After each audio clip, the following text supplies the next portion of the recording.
Good evening money persons, welcome to daily money show number 207. ముందుగా ఈరోజు market update చేసినట్టే మన మేజర్ ఇండస్ట్రీస్ రెండు మార్నింగ్ పాజిటివ్గానే ఓపెన్ అయ్యి, బట్ కానీ ఎఫ్ఓఎంసీ మీటింగ్ ఉన్నది, అదే యూఎస్ ఫెడ్ మీటింగ్ ఉన్నది రేపు ఎల్లుండి. సో ఈ ఫెడ్ మీటింగ్ ఫియర్ ఏదైతే ఉన్నదో అది క్లియర్లీ మార్కెట్లో కనబడింది. ఈరోజు సెషన్లో సెన్సెక్స్ 503 పాయింట్స్ కరెక్ట్ 58,283 పాయింట్స్ దగ్గర క్లోజ్ అయింది. నిఫ్టీ 143 పాయింట్స్ కరెక్ట్ 17,368 పాయింట్స్ దగ్గర క్లోజ్ అయింది. ఈరోజు సెషన్లో మిడ్ క్యాప్ ఇండెక్స్ స్లైట్గా 0.14% కరెక్ట్ అయింది, వేరే స్మాల్ క్యాప్ ఇండెక్స్ మార్జినల్లీ పాజిటివ్లో క్లోజ్ అయింది. అండ్ బ్యాంక్ నిఫ్టీ 0.5% కరెక్ట్ అయింది. నెక్స్ట్ ఈ రూమర్ చాలా రోజుల నుంచి నడుస్తుంది, బట్ కానీ అఫీషియల్లీ బిజినెస్ న్యూస్ ఛానల్స్ నుంచి వీకెండ్లో కన్ఫర్మేషన్ వచ్చింది. రిలయన్స్ ఇండస్ట్రీస్ బ్యాంక్రప్ట్ అయిపోయిన సింటెక్స్ ఇండస్ట్రీస్ ఏదైతే ఉన్నదో దాన్ని ఎక్వైర్ చేయడానికి బిడ్ చేసినట్టుగా వేరియస్ బిజినెస్ న్యూస్ ఛానల్స్ అయితే రిపోర్ట్ చేశాయి. యాక్చువల్లీ ఈ సింటెక్స్ ఇండస్ట్రీస్ని ఎక్వైర్ చేయడానికి రిలయన్స్ ఇండస్ట్రీస్ ఒక్కళ్ళే కాదు, ఈవెన్ వెల్స్పెన్ గ్రూప్ వాళ్ళు, జిహెచ్సిఎల్ వాళ్ళు అండ్ హిమ్మత్ సింగక్క గ్రూప్ ఏదైతే ఉన్నదో వాళ్ళు కూడా బిడ్ చేసినట్టుగా అప్డేట్స్ అయితే వస్తున్నాయి. లెట్స్ సీ ఎవరు బిడ్ విన్ అవుతారో. ఈ రిలయన్స్ బిడ్ చేసిందన్న అనౌన్స్మెంట్తో ఈరోజు సెషన్లో సింటెక్స్ ఇండస్ట్రీ స్టాక్ 5% సర్క్యూట్లో లాక్ అయిపోయింది. బట్ కానీ you have to be very very careful guys. ఎవరు విన్ అవుతారు, ఎవరు గెలుస్తారు ఇదంతా సెకండరీ. కంపెనీలోని ఫైనాన్షియల్స్ పరంగా బెటర్ ఇంప్రూవ్మెంట్ కనబడినప్పుడే మనకి లాంగ్ స్టాండింగ్ రిటర్న్ అనేది కనబడుతుంది. యూఫోరియాలోని మనకి సర్క్యూట్స్ అంటే ఇంకొన్ని రోజులు ఈ స్టాక్ సర్క్యూట్స్లో పెరగచ్చు, బట్ కానీ పడినప్పుడు కూడా అలాగే పడతాయి. సిమిలర్ కేసు మనం అలోక్ ఇండస్ట్రీస్ టైంలో కూడా చూసాం. రిలయన్స్ ఇండస్ట్రీస్ అలోక్ ఇండస్ట్రీస్ని కొన్నదన్న యూఫోరియా ఏదైతే బిల్ అయిందో ఆ టైంలో ఈ స్టాక్లో చాలా బజ్ అయితే కనబడింది. బట్ అగైన్ లాస్ట్ 6 monthsలో చూసినట్టయితే ఈ stock actually 20% negative return deliver చేసింది. అండ్ లాస్ట్ 1 yearలో మార్కెట్ ఇంతలా రిటర్న్ డెలివర్ చేసిన పీరియడ్లో కూడా ఈ స్టాక్ ఇచ్చిన రిటర్న్ ఎంత 6.78%. అది కూడా ఈరోజు ఆల్మోస్ట్ క్లోజ్ టు 8% పెరగడం వల్ల మీకు ఆ 6.78 అయినా కనబడుతుంది. Otherwise it has deliver negative return. So ఇలాంటి యూఫోరియా స్టాక్స్ నుంచి ఎంత దూరంగా ఉంటే అంత మంచిది. ఎవరైతే ట్రేడర్స్ ఉంటారో వాళ్ళకి ఓకే, బికాస్ షార్ట్ టర్మ్లోని వాళ్ళు ఎంట్రీ తీసుకుని ఎగ్జిట్ తీసుకోగలిగినట్టయితే ఐ థింక్ ఎంట్రీ తీసుకోవాలన్నా కూడా సర్క్యూట్లో మీకు దొరకాలి కదా.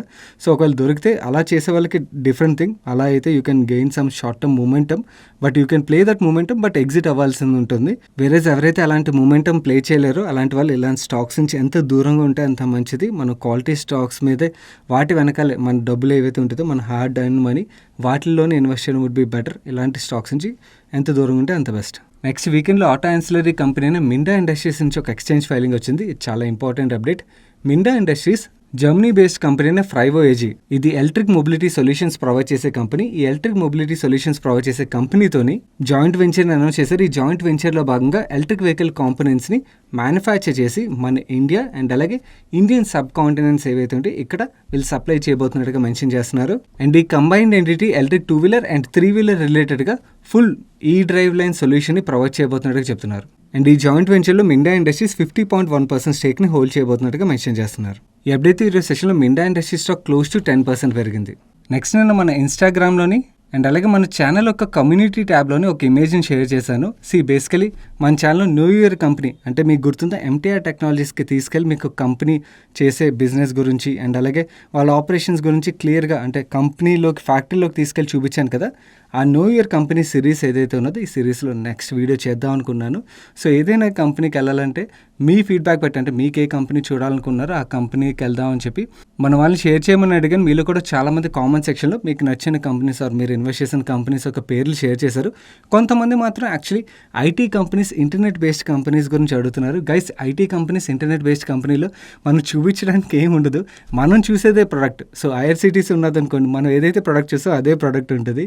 Are for example car trade ఉన్నది, కొంతమంది కార్ ట్రేడ్ అన్నారు, కార్ ట్రేడ్లో మనం చూసే ప్రోడక్టే ఉంటుంది అన్నమాట. సో ఐటీ కంపెనీస్ ఏవైతే ఉంటాయో వీటిలో మీకు చూడడానికి ఏముండదు. మోస్ట్లీ ఏవైతే మ్యానుఫ్యాక్చరింగ్ సైడ్ వర్క్ చేసే కంపెనీస్ ఏవైతే ఉంటాయో వాటిల్లోని ఈ న్యూ ఇయర్ కంపెనీ సిరీస్లో మీకు యాక్చువల్లీ ఆ కంపెనీ యొక్క ఎక్విప్మెంట్స్ ఎలా ఉంటుంది, ఆ కంపెనీ యొక్క బిజినెస్ ఎలా రన్ అవుతుంది అండ్ డిమాండ్ ఎలా కనబడుతుంది, ఇవన్నీ మనకి అర్థం చేసుకోవడానికి హెల్ప్ఫుల్ అవుతుంది అన్నమాట. సో అలాంటి కంపెనీస్ అయితే ఇంకొంచెం బెటర్గా ఉంటుంది. మీలో ఎవరైనా మీరు చూడాలనుకున్న కంపెనీ గురించి ఇప్పటివరకు అడగనట్టయితే మన కమ్యూనిటీ ట్యాబ్లోకి వెళ్ళినట్టయితే మీకు ఇమేజ్ కనబడుతుంది, కింద కామెంట్ సెక్షన్లో అడగచ్చు. లేదా మన ఇన్స్టాగ్రామ్లోకి వెళ్ళినా కూడా మీకు ఇమేజ్ కనబడుతుంది. ఆ ఇమేజ్ యొక్క కామెంట్ సెక్షన్లో మీరు అడిగినట్టయితే ఎక్కువ మంది ఏవైతే కంపెనీస్ గురించి అడుగుతున్నారో ఆ కంపెనీస్కి అయితే నేను డెఫినెట్లీ ఫాలో అప్ చేసి ఆ కంపెనీస్ ఒక న్యూ ఇయర్ కంపెనీ సిరీస్లోని షూట్ అయితే చేయడానికి ప్రయత్నిస్తాం.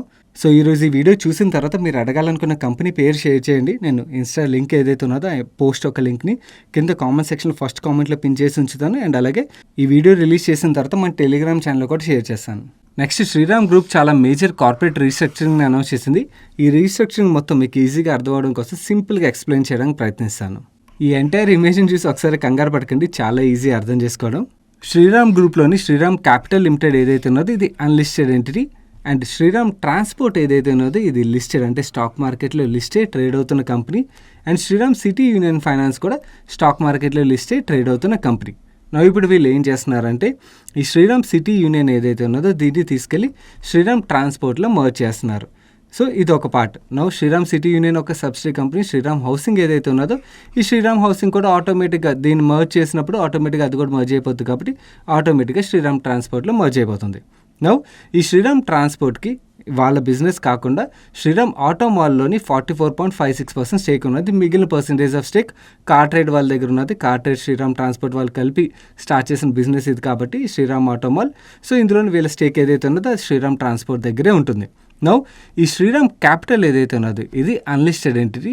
ఈ అన్లిస్టెడ్ ఎంటిటీ కింద Shriram general insurance, Shriram life insurance and అలాగే మిగిలిన బిజినెస్లు ఏవైతే వీటిని సపరేట్ చేసేస్తున్నారు. సపరేట్ చేసి ఆల్ టుగెదర్ డీమర్జ్ చేస్తున్నారు. డీమర్జ్ చేశాక మిగిలిన బిజినెస్ ఏదైతే ఉంటుందో ఈ శ్రీరామ్ క్యాపిటల్లోని దాన్ని తీసుకెళ్ళి శ్రీరామ్ ట్రాన్స్పోర్ట్లో మర్జ్ చేస్తున్నారు. సో సింపుల్గా మనం అర్థం చేసుకోవాలంటే ఇక్కడ లిస్టెడ్ స్పేస్లో మనకు మర్జ్ అవుతున్నవి 2 కంపెనీలు అన్నమాట. సో శ్రీరామ్ ట్రాన్స్పోర్ట్లోకి శ్రీరామ్ సిటీ యూనియన్ని మర్జ్ చేస్తున్నారు. సో లిస్టెడ్ అయి ఉన్న కంపెనీ శ్రీరామ్ సిటీ యూనియన్ ఒకటే. సో అది తీసుకెళ్ళి శ్రీరామ్ ట్రాన్స్పోర్ట్లో మర్జ్ చేస్తున్నారు. And Shriram capital unlisted company, but ఈ అన్లిస్టెడ్ కంపెనీ అయినా కూడా ఇది హోల్డింగ్ కంపెనీ, దాన్ని తీసుకెళ్ళి శ్రీరామ్ ట్రాన్స్పోర్ట్లో మర్జ్ చేస్తున్నారు. ఈ మర్జర్ ఒక స్వాప్ రేషియోని క్లోజ్గా అబ్జర్వ్ చేద్దాం. శ్రీరామ్ సిటీ యూనియన్ని శ్రీరామ్ ట్రాన్స్పోర్ట్లో మర్జ్ చేస్తున్నారు కదా, దీనికి గాను శ్రీరామ్ సిటీ యూనియన్ ఒక్క షేర్ని ఎవరైతే హోల్డ్ చేస్తారో వాళ్ళకి 1.55 శ్రీరామ్ ట్రాన్స్పోర్ట్ షేర్స్ని అలొకేట్ చేస్తామని చెప్తున్నారు. అదే Shriram capital limited share holders విషయంకి వచ్చేటైతే ఇది unlisted entity, but we should know about it కాబట్టి చెప్తున్నాను. ఎవరైతే Shriram capital limited share holders ఉంటారో వాళ్ళకి ఒక్క షేర్కి గాను 0.097 షేర్స్ ఆఫ్ శ్రీరామ్ ట్రాన్స్పోర్ట్ షేర్స్ని అలొకేట్ చేయబోతున్నట్టుగా చెప్తున్నారు. అండ్ ఈ మర్జర్ యొక్క టైం లైన్ చూసినట్టయితే 13 డిసెంబర్ ఈరోజు అనౌన్స్ చేశారు. మొత్తం రెగ్యులేటరీ అప్రూవల్స్, NCLT అప్రూవల్స్ ఇవన్నీ టైం లైన్ తీసుకున్నట్టయితే నెక్స్ట్ 1 ఇయర్లో అంటే నెక్స్ట్ అక్టోబర్, నవంబర్ కల్లా కంప్లీట్ అవ్వచ్చని వీళ్ళు ఎక్స్పెక్ట్ చేస్తున్నట్టుగా చెప్తున్నారు. వీళ్ళు ఏదైతే స్వాప్ రేషియో అనౌన్స్ చేశారో ఆ swap ratio Shriram city union stock holders ఎవరైతే ఉంటారో వాళ్ళకి స్లైట్గా అడ్వాంటేజ్ సైడ్లో ఉన్నది. ఎందుకంటే వీళ్ళు మర్జర్ అనౌన్స్మెంట్ చేసినప్పుడు Shriram city union stock 2020 rupees నుంచి 2030 రూపీస్ రేంజ్లో ట్రేడ్ అవుతుంది. ఈ 2030 rupees stock 1.55 times of Shriram transport అంటే ఇది అప్రాక్సిమేట్లీ 1500 రూపీస్ దగ్గర ఉన్నది కదా. సో అంటే మనకి అరౌండ్ 2300 రూపీస్ వాల్యూ వస్తుంది అప్రాక్సిమేట్లీ. వేరే స్టాక్ ఏమో 2030 రూపీస్లో ఉన్నది కాబట్టి మనకి ఈ స్టాక్లోని ఆల్మోస్ట్ 5.58% అప్టిక్ కనబడింది. ఇంకా అరౌండ్ మన క్యాలిక్యులేషన్ బట్టి చూసినట్టు ఇంకొక 150 రూపీస్ వరకు ఆర్బిట్రేజ్ ఉన్నది. But 150 very less arbitrage play చేయడానికి. అండ్ శ్రీరామ్ ట్రాన్స్పోర్ట్ స్టాక్లో స్లైట్గా ప్రెషర్ కనబడింది. నెక్స్ట్ రీసెంట్గా ఐపీఓకి వచ్చిన సిగాచి ఇండస్ట్రీస్ వాళ్ళ క్వార్టర్లీ నెంబర్స్ రిలీజ్ చేసింది. ఆ నెంబర్స్ ఎలా ఉన్నాయి మనం ఇప్పుడు చూద్దాం. వీళ్ళ రెవెన్యూ ఫ్రమ్ ఆపరేషన్స్లో లాస్ట్ ఇయర్ సేమ్ క్వార్టర్తో కంపేర్ చేస్తే క్లోజ్ టు 17% గ్రోత్ డెలివర్ చేశారు. అండ్ ఆపరేటింగ్ ఎబిటాలో 39% గ్రోత్ డెలివర్ చేశారు. ఈవెన్ ఆపరేటింగ్ ఎబిటా మార్జిన్స్ కూడా 19.84% నుంచి 23.61%కి ఇంప్రూవ్ అయ్యి అండ్ ప్యాట్లోని 24.34% గ్రోత్ డెలివర్ చేశారు, విచ్ ఇస్ రియలీ గుడ్. ఈ నెంబర్స్ అన్ని లాస్ట్ ఇయర్ సేమ్ క్వార్టర్తో కంపేర్ చేస్తే అదే ప్రీవియస్ క్వార్టర్తో కంపేర్ చేసాం అనుకోండి, అగైన్ మనకి రెవెన్యూ ఫ్రమ్ ఆపరేషన్స్ నెంబర్లో గ్రోత్ కనబడుతుంది. ఈవెన్ ప్రాఫిటబిలిటీలో కూడా గ్రోత్ డెలివర్ చేశారు. అండ్ బ్యాలెన్స్ షీట్ విషయంకి వచ్చినట్లయితే రీసెంట్గా ఐపీఓ ద్వారా క్యాపిటల్ రేస్ చేశారు కదా, సో అందుకని ఈక్విటీ అసెట్స్లో మనకి గ్రోత్ కనబడుతుంది. అండ్ లాంగ్ టర్మ్ బారోయింగ్స్లో స్లైట్గా రిడక్షన్ కనబడుతుంది. బట్ షార్ట్ టర్మ్ బారోయింగ్స్ అయితే 18 crores నుంచి 30 crores ఇంక్రీజ్ అయ్యాయి. దో యాజ్ ఆఫ్ నో చూసినట్టయితే అంత పెద్ద కన్సర్న్ కాదు, బట్ డెట్ ఇంక్రీజ్ అయింది, షార్ట్ టర్మ్ డెట్ ఇంక్రీజ్ అయిందని మనం నోట్ చేసుకోవాలి. ఈ సిగాచి ఇండస్ట్రీస్ డెలివర్ చేసిన నెంబర్స్ బాగుండేసరికి ఈ సెషన్లో స్టాక్ క్లోజ్ టు 4% పెరిగింది. నెక్స్ట్ వీకెండ్లో ఇంకొక అప్డేట్ వచ్చింది. టెస్లాకి ఇండియాలోని 3 మోడల్స్ లాంచ్ చేయడానికి అప్రూవల్ వచ్చినట్టుగా అప్డేట్స్ అయితే వస్తున్నాయి. సో టెస్లాకి అప్రూవల్ వచ్చినట్టయితే మార్కెట్లో ఉన్న రూమర్ ప్రకారం ఎవరు అఫీషియల్లీ కన్ఫర్మ్ చేయరు ఎక్సెప్ట్ టైమ్ టెక్నోప్లాస్ట్ వాళ్ళు ఒకళ్ళు అఫీషియల్లీ కన్ఫర్మ్ చేశారు, మిగిలిన వాళ్ళు ఎవరు కన్ఫర్మ్ చేయరు. బట్ కానీ టెస్లాకి ఎవరైతే సప్లై చేస్తారని రూమర్ ఉన్నదో like Sona BLW, Sandhar technologies, Bharat forge and time technoplast ఈ కంపెనీలు టెస్లాకి సప్లై చేస్తున్నట్టయితే టెస్లా ఇండియాలోని వీళ్ళు ప్రొడక్షన్ స్టార్ట్ చేసి సేల్స్ స్టార్ట్ చేశారు అనుకోండి, ఆటోమేటిక్గా లోకల్ సప్లైయర్స్ దగ్గర కొంటారు. కాబట్టి ఆల్రెడీ ఎవరైతే యూఎస్కి సప్లై చేస్తున్నారో వాళ్ళందరికీ అడిషనల్ బిజినెస్ వస్తుంది కదా. సో అందుకని ఆల్మోస్ట్ ఈ స్టాక్స్ అని ఎక్సెప్ట్ శాందార్ టెక్నాలజీస్ మిగిలిన స్టాక్స్ అన్ని పాజిటివ్గా రియాక్ట్ అయ్యాయి. నెక్స్ట్ వేస్ట్ మేనేజ్మెంట్ కంపెనీ అయిన యాంథనీ వేస్ట్ నుంచి ఒక అప్డేట్ వచ్చింది. వీళ్ళ సబ్సిడీ కంపెనీకి న్యూఢిల్లీ మున్సిపల్ కార్పొరేషన్ నుంచి 10 years CNT కాంట్రాక్ట్ వచ్చినట్టుగా అండ్ ఈ కాంట్రాక్ట్ ఒక వాల్యూ 1000 crores మెన్షన్ చేస్తున్నారు. అండ్ ఈ ప్రాజెక్ట్ యొక్క యూనిక్నెస్ ఏంటంటే ఇది సిఎన్టీ ప్రాజెక్ట్తో పాటు సిఎన్టీ ఏంటి కలెక్షన్ అండ్ ట్రాన్స్పోర్ట్ అంటే చెత్తని కలెక్ట్ చేయడం ట్రాన్స్పోర్ట్ చేయడం ఈ ప్రాజెక్ట్తో పాటు వీళ్ళు యూజర్స్ దగ్గర నుంచి ఫీజు కూడా కలెక్ట్ చేస్తామని చెప్తున్నారు. ఏదైతే ఫీజు కలెక్ట్ చేస్తారో ఆ కలెక్ట్ చేసిన ఫీజులోని 85% న్యూఢిల్లీ మున్సిపల్ కార్పొరేషన్కి వెళ్తుంది, 15% యాంథనీ వేస్ట్ ఒక సబ్సిడీ కంపెనీకి వెళ్తుందని మెన్షన్ చేస్తున్నారు. ఈ లార్జ్ కాంట్రాక్ట్ విన్ అప్డేట్ ఈరోజు సెషన్లో యాంథనీ వేస్ట్ స్టాక్ 9.32% పెరిగింది. నెక్స్ట్ సింధు ట్రేడ్ లింక్స్ నుంచి ఒక అప్డేట్ వచ్చింది. వీళ్ళ బోర్డు 10th రోజున మీట్ అయ్యి వీళ్ళ స్టాక్ ఒక కరెంట్ ఫేస్ వాల్యూ 10 రూపీస్ ఉన్నది, దీన్ని 1 రూపీకి స్ప్లిట్ చేస్తున్నట్టుగా చెప్తున్నారు. అంటే ఎవరి దగ్గర అయితే ఒక షేర్ హోల్డ్ చేస్తున్నారో వాళ్ళు స్టాక్ స్ప్లిట్ తర్వాత అవి 10 షేర్స్ ఉన్నాయి అండ్ 10 షేర్స్ అయిన తర్వాత ప్రైస్ అడ్జస్ట్ అయిపోతుంది. నెక్స్ట్ గ్లోబల్ స్పిరిట్స్ నుంచి ఒక అప్డేట్ వచ్చింది. వీళ్ళు బీహార్లో ఉన్న ప్లాంట్ ఏదైతే ఉన్నదో ఫ్లడ్స్ వల్ల ఈ ప్లాంట్లోకి వాటర్ వచ్చేసి ఆగిపోవడం వల్ల 15th ఆగస్ట్ రోజున ఈ ప్లాంట్ యొక్క ఆపరేషన్స్ని ఆపేశారు. నవి టెంపరీ డిస్రప్షన్ ఏదైతే ఉన్నదో దాన్ని క్లియర్ చేసి వీళ్ళ ఆపరేషన్స్ని రెజ్యూమ్ చేసినట్టుగా అప్డేట్ రిలీజ్ చేశారు. నెక్స్ట్ రీసెంట్గా ఐపీఓకి వచ్చిన తెగా ఇండస్ట్రీస్ ఐపీఓ ప్రైస్ 453 రూపీస్ అయితే ఈరోజు మార్కెట్లో 753 రూపీస్కి లిస్ట్ అయింది. అక్కడ నుంచి 767 రూపీస్ వరకు కూడా గ్రో అయ్యి దాని తర్వాత కరెక్ట్ అయ్యి ఈరోజు సెషన్లోని 718 రూపీస్ 20 పైసా దగ్గర క్లోజ్ అయింది బీఎస్సీలోని. ఓవరాల్గా Day 1 ఈ స్టాక్ ఎవరైతే ఐపీఓ హోల్డర్స్ ఉంటారో వాళ్ళకి 58.54% రిటర్న్ డెలివర్ చేసింది. నెక్స్ట్ నజారా రిలేటెడ్గా ఒక అప్డేట్ చేయాలి. నజారా టెక్నాలజీస్ వాళ్ళు రస్క్ మీడియాలోని స్టేక్ ఎక్వైర్ చేస్తామని ఒక 20-25 డేస్ బ్యాక్ అనౌన్స్ చేశారు.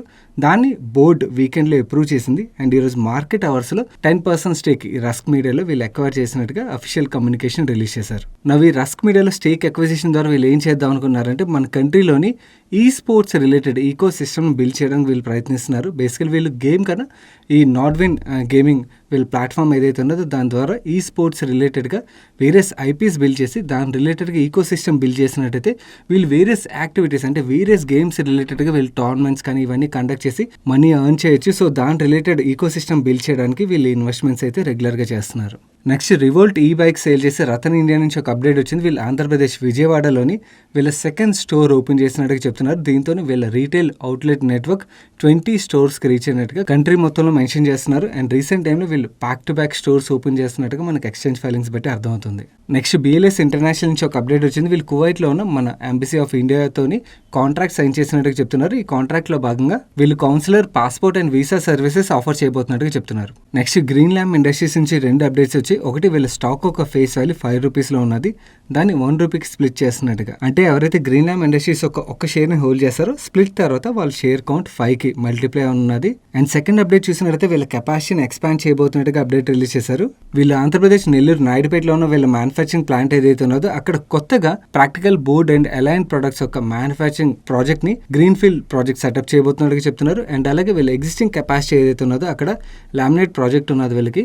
ఆ laminate sheets and boards capacity 1.5 million నుంచి 3.5 మిలియన్కి ఎక్స్పాండ్ చేయబోతున్నట్టుగా చెప్తున్నారు. దీనికి గాను ఏదైతే ఇన్వెస్ట్మెంట్ కావాల్సింది ఉన్నదో దాన్ని డెట్ అండ్ ఇంటర్నల్ ఎక్యూరల్స్ ఈ రెండింటి ద్వారా వీళ్ళు సపోర్ట్ చేయబోతున్నట్టుగా అప్డేట్ రిలీజ్ చేశారు. That's it for today's daily మనిషి గైస్. ఈ రోజు నుంచి మెడ్ ప్లస్ ఐపీఓ ఓపెన్ అయింది. ఈ మెడ్ ప్లస్ మన తెలుగు స్టేట్ కంపెనీ కాబట్టి ప్రమోటర్ కూడా తెలుగు రావడం వల్ల మన ఛానల్లోని ప్రమోటర్ ఇంటర్వ్యూ ఏదైతే చేసామో ఆ ఇంటర్వ్యూ తెలుగులో మొత్తం కాన్వర్సేషన్ జరిగింది. మీరు ఒకవేళ చూడనట్టయితే ఈ వీడియోని ఎండ్ కార్డ్లో ఉంచుదని తప్పకుండా చూడడానికి ప్రయత్నించండి. చాలా ఇంట్రెస్టింగ్ కాన్వర్సేషన్ అయితే జరిగింది. అండ్ ఈరోజు మన డైలీ మనుషులు ఏవైతే అప్డేట్స్ షేర్ చేసాం అప్డేట్స్ మీకు హెల్ప్ఫుల్ అయ్యి ఇప్పటివరకు వీడియోని లైక్ చేయనట్టయితే వీడియోని తప్పకుండా లైక్ చేయండి. అండ్ ఈ వీడియో మీ ఫ్రెండ్స్ అండ్ ఫ్యామిలీ మెంబర్స్కి హెల్ప్ఫుల్ అవుతుందంటే వాళ్ళకి తప్పకుండా షేర్ చేయండి. అండ్ మీరు ఇదే ఫస్ట్ టైం మన మనీ పర్స్ ఛానల్కి వచ్చి ఛానల్ సబ్స్క్రైబ్ చేయనట్టయితే ఛానల్ సబ్స్క్రైబ్ చేస్తూ పక్కన బెల్ ఐకాన్లోని ఆల్ నోటిఫికేషన్స్ యాక్టివేట్ చేసుకోండి. నేను సాయి కృష్ణపత్రి రేపు డైలీ మనుషులు కలుస్తాను. Till then good night.